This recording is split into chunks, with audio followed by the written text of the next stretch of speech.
Après l'outil crayon, on va trouver l'outil pinceau. Je clique dessus, les caractéristiques sont à peu près pareilles. On retrouve des bonnes options ici qu'on a déjà vues.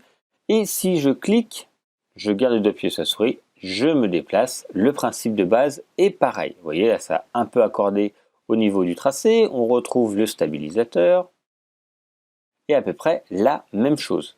En fait, il y a une petite option qui va changer surtout. Donc là, on peut changer la taille, on peut changer le remplissage là qui est proposé par défaut. Et quand je suis avec l'outil pinceau, on retrouve la possibilité de paramétrer à la volée ici nos éléments, l'opacité si on veut, et surtout ici, on va pouvoir changer le plus. Ça, c'est quelque chose qu'on n'a pas vu dans l'autre style.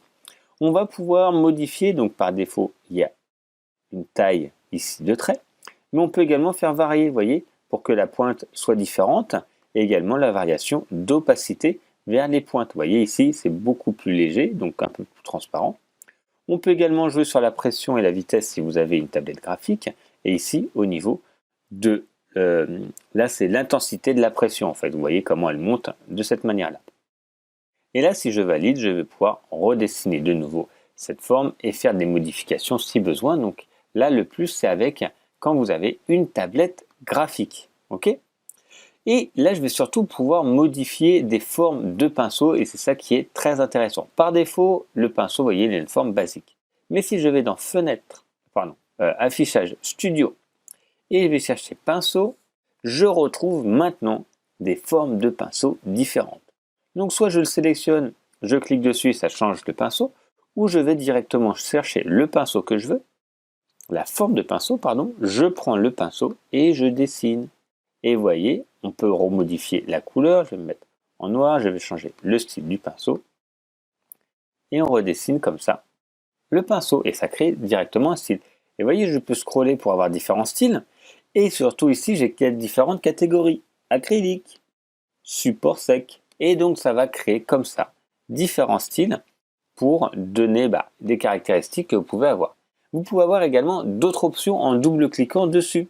Là, je choisis n'importe lequel, je ne vais pas tous vous le montrer parce que c'est un peu long, c'est inutile, vous avez compris le principe. Je prends gouache, je double-clique et là j'interagis comme tout à l'heure. Je vais pouvoir retrouver la largeur, la variance et ici de nouveau après le décalage, etc. de toutes ces options. Je retrouve ici la possibilité d'avoir la même option. Au lieu de double-cliquer, je clique ici. Et là, j'ai des nouvelles options. On peut créer des catégories. On ne va pas le voir ici, mais on a la possibilité donc de créer des catégories et des nouveaux pinceaux de cette manière-là. Et donc là, c'est vraiment très bien pour dynamiser vos différentes illustrations ou logos si vous avez besoin pour créer un style. Et ça peut être soit à la volée ou soit sur un tracé que vous avez fait pour transformer directement ce style, vous voyez, à la volée. Voilà pour les formes de pinceaux basiques que l'on peut voir dans Affinity Designer.